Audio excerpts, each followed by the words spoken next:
Welcome to the stories of the many realms. Tonight's story is The Rascal and the King's Daughter. Once there lived a king. He had a beautiful daughter, but he worried greatly about her because every morning the servants found her slippers worn through and torn beside her bed. During the day, the king would buy new slippers for his mischievous daughter. Yet, what she did at night, where she went, or what she was up to, no one knew. Only this was certain. By morning, the slippers would once again be lying on the floor, torn to shreds. The king wondered and fretted over what to do so that he might learn where his daughter went at night. Every morning he questioned her, and every time she told him that she had slept all night, gone nowhere, and did not know why her slippers were worn through. At last, the king decided what to do. He sent out heralds and had them proclaim throughout the whole kingdom, in town squares and along the roads, that whoever learned where the king's daughter went at night would marry her, and in addition would receive half of the kingdom. Young men from all across the realm rushed to try their luck, hoping to become the king's son-in-law. One by one, brave youths stood guard before the princess's chambers.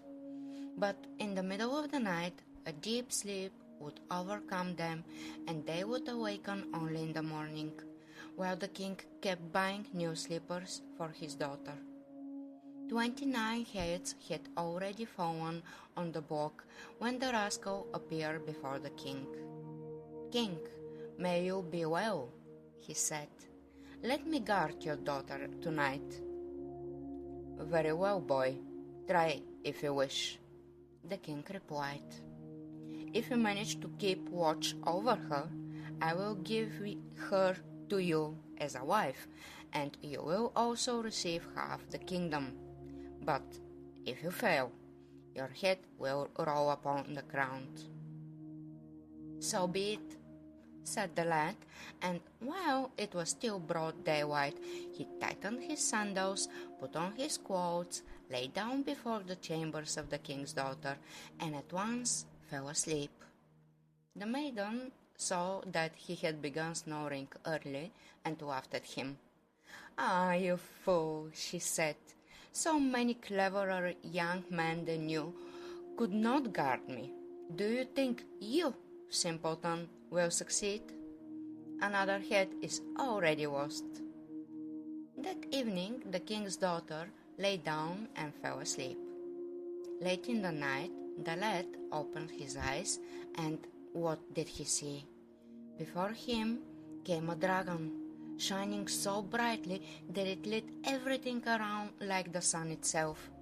The dragon knocked softly at the door.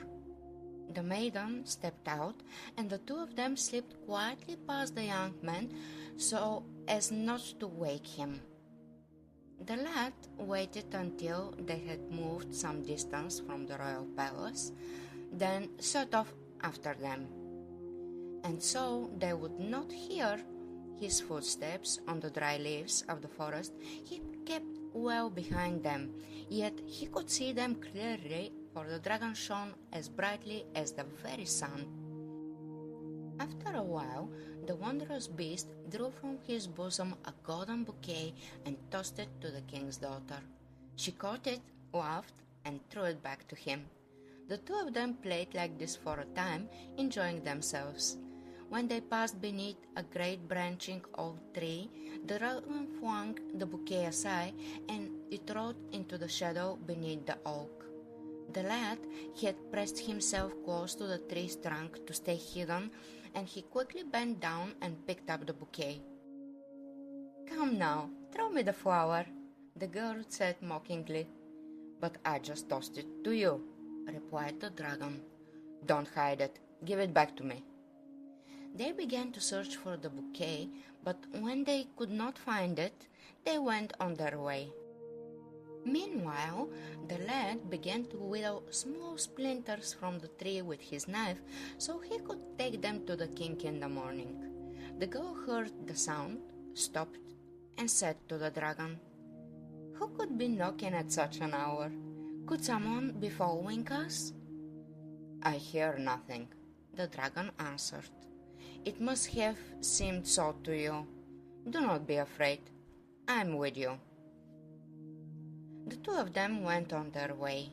They walked and walked until they came to a bridge over a swift stream. The dragon and the girl crossed it while the lad crept underneath and began to pry small stones from the bridge to take them to the king in the morning. Once again the girl heard the sound, stopped, and said, "Who could be knocking at such an hour? Could there be someone spying on us?" "I hear nothing," replied the dragon. "And even if someone is knocking, let him knock. I am with you. Do not be afraid." And the two of them set off again. They walked and walked until they reached a very deep river.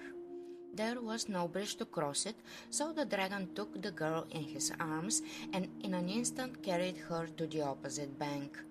The lad wondered how he might cross the river and went searching for a ford. Suddenly, he saw two devil brothers sitting on the river bank, quarreling over a copper tray, a large hat, and a silver rod. The lad stopped beside them and asked, "Is it right for you to quarrel among yourselves?" The lad asked, "Aren't you brothers?" "How could we not quarrel?" said the elder devil, "when we cannot divide these things between us? They are my inheritance from our father." "They are inheritance, yes, but not yours. They are mine," interrupted the other, and the two began arguing again. "And what can these things be used for?" the lad called out over their shouting. "What can they be used for?" exclaimed the elder devil. "With them you can cross even the sea if you wish." "How so?" the lad asked eagerly, for at once an idea had come to him. "Like this," said the younger devil. "You sit on the tray, put the cap of invisibility on your head, strike the tray with the silver rod, and before you blink you will be on the other shore." "If you give me the things," the lad offered, "I will divide them fairly between you." The devils agreed and handed over their father's inheritance. At once the lad sat down in the tray, pulled the cap onto his head, struck his little vessel with the silver rod, and immediately found himself on the opposite bank. The devils shouted after him and began to curse the rascal, but devilish curses do not take hold on a man.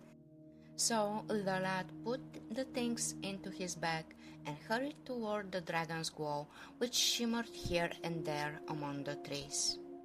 The dragon and the king's daughter walked on, talking together, while the lad crept quietly behind them. And so at once they reached the palaces of the wondrous beast. The dragon opened the gate and invited the maiden inside. But he left the door ajar. The lad put the cap over his head, became invisible, and slipped into the room after them. There he hid himself in a corner to see what would happen. The dragon and the king's daughter sat beside a great fireplace and began tossing a golden apple back and forth.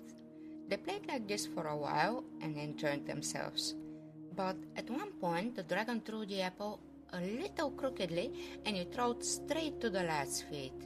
He snatched it up and slipped it into his pocket. Then the dragon said to the maiden, "Throw me the apple then. Why are you delaying?" "But it came from you. You threw it to me," replied his guest. "I tossed it to you. Didn't you see? It must be somewhere near you," said the dragon. And the two of them began searching for the apple. When they could not find it, they sat down again and started chatting by the fireplace. After a little while, the king's daughter suddenly started and said, "Oh, I will be late. The roosters will soon begin to crow." "Yes, it seems it is time for us to go," said the master of the Wanderer's palace.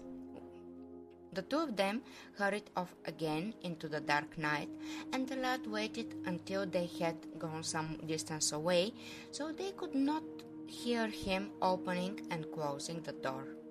Then he swiftly set off after them. They crossed the great river once more, reached the bridge over the raging stream, and then came to the branching oak tree. The lad hurried ahead, passed before them, and ran headlong toward the royal palace. There he lay down before the threshold of the bedchamber and began to snore mightily. Before long, the night travelers arrived as well. When the king's daughter saw the lad sunk in deep sleep before the door of her chambers, she mocked him once again and said, "Did you see, fool, that you could not guard me? Another head will roll on the ground." In the morning, the king came to her, saw her torn slippers, and sighed heavily. "Oh, my daughter, where have you gone again? What have you done this night?" "I have gone nowhere.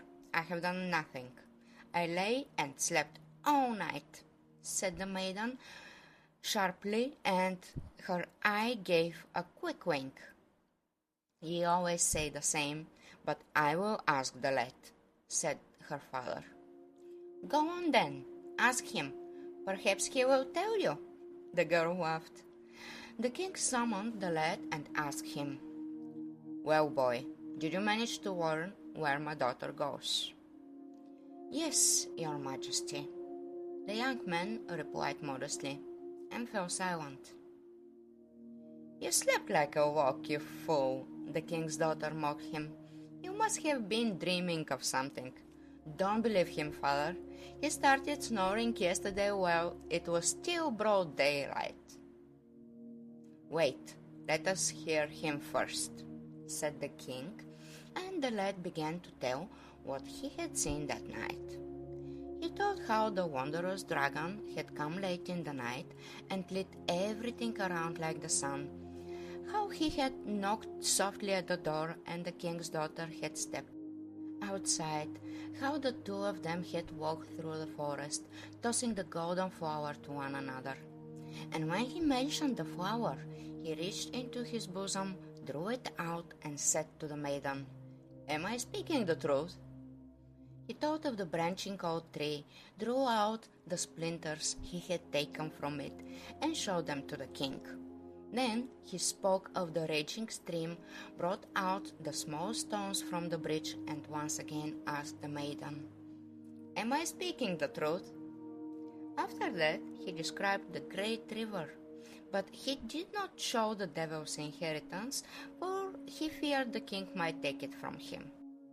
At last he told how wondrous the dragon's palaces were, then reached into his pocket, drew out the golden apple, and once again asked the king's daughter, "Am I speaking the truth?" And while the lad was speaking, the maiden kept blushing, and when he told how, by the branching oak tree, he had hurried ahead and lain down, snoring mightily before the threshold of her chambers, he turned to her father and said, "The rascal is telling the truth, father. This is how it was." Then the king embraced the young man and said, "My boy, you have won my daughter and half the kingdom. This very day we shall hold the wedding, and you shall rule freely." So the rascal and the king's daughter were married, and they lived happily for many long years. And every morning the new king would glance at his wife's slippers beside the bed, and the two of them would burst out laughing. There are many realms and many stories. You may return to them whenever you wish.